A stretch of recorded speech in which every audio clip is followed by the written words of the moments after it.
তোমার যদি HSC syllabus দেখে ভয় লাগে, যে মনে হয় যে ভাই 7টা সাবজেক্টের এত পড়া কেমনে পড়বো, এবং তুমি কি কলেজের পরীক্ষা একের পর এক ধরা খাওয়া যাচ্ছ, তাই না?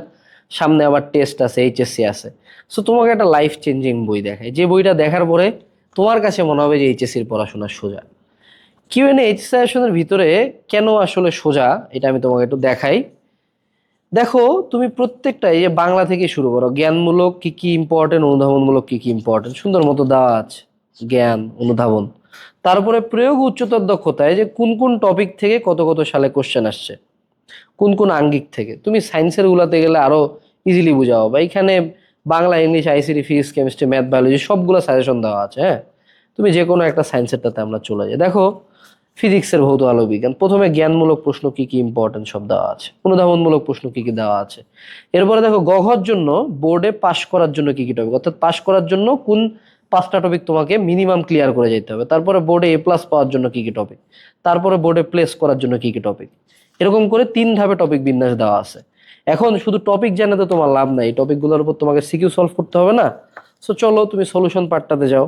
সলিউশন পার্টটাতে আমরা চলো এই ভৌত আলোক বিজ্ঞানেই চলে যাই। হ্যাঁ, এই যে চুম্বকের পরেরটাই তো ভৌত আলোক বিজ্ঞান।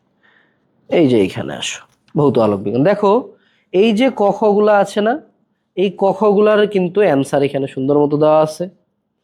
তোমার এই অ্যান্সারের পরে তুমি ওই সেম টপিকের উপরে এই যে বোর্ড পরীক্ষা পাশের জন্য বিগত বছরের সবচেয়ে ইম্পর্টেন্ট সিকিউ গুলা এখানে 2 থেকে 3টা দেওয়া আছে, যে তোমাকে আর আলাদা করে টেস্ট পেপারও করতে হবে না। এই 3টা ম্যাথ আগে খুব ভালো মতো বুঝে ক্লিয়ার করে গেলেই পরীক্ষার হলে তুমি পারার মতো প্রিপারেশন হয়ে যাবে। কমন না আসে যদি ঘুরে দাও তাও তুমি পারবা। এরকম করে সবচেয়ে ইম্পর্টেন্ট কোশ্চেনগুলো আমরা পুরা টেস্ট পেপার অ্যানালাইসিস করে বের করে নিয়ে আসি। তুমি দেখো, একটা পুরা চ্যাপ্টার তোমার প্রিপারেশন হয়ে যাচ্ছে এই কয়েক পেজে। দেখছো তুমি? সো তুমি কিন্তু এটা Bangla, English, physics, chemistry, math, biology, ICT সবগুলো সাবজেক্টের জন্য করতে পারবা। তোমার পুরা এইচএসসির পড়াশোনা, এই সলিউশনটা হলো এখানে 500 পেজ, সাজেশনটা হইলো ভাইয়া মানে কত পেজ, 200 পেজ, 700 পেজের মধ্যে। অর্থাৎ পার সাবজেক্ট, 7টা সাবজেক্টের জন্য 100 পেজ করেও না, পার সাবজেক্ট 100 পেজের মধ্যে পুরো এইচএসসির পড়াটাকে কম্প্যাক্ট করে নিয়ে আসা হয়েছে। সাজেশন পড়ে যদি কমনও না আসে, at least you will be confident যে পরীক্ষার হলে কি আসবে। তোমার যদি আমার কথা বিলিভ না হয়, এই যে 26 ব্যাচ এত কান্দাকাটি করতেছে না, তুমি 26 ব্যাচের একটা কোশ্চেন নাও, কোশ্চেন নিয়ে তুমি আমার বইয়ের সাথে মিলাও। আমার বইয়ের টপিক থেকে যদি না আসে থাকে, মানে ইনশাল্লাহ মোর দেন 70% থাকবে।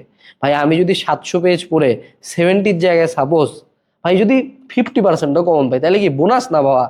কারণ তোমাকে মূল বই কত পেজ, তোমার 800 পেজ, 1000 পেজ। এখানে 700 পেজে 7 সাবজেক্ট, এক সাবজেক্ট 100 পেজ। 100 পেজ পড়ে যদি কেউ 50% কোশ্চেন টপিক ওয়াইজ কমন পায়, তাহলে আর কি লাগে ভাই?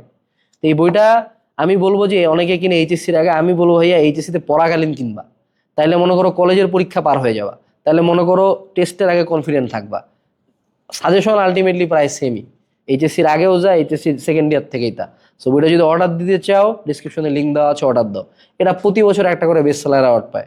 মানে এত বেশি বিক্রি হয়, কেন বিক্রি হয়? এমনি এমনি তো না। সো তুমি কেন কিনতেছো না? রাখি।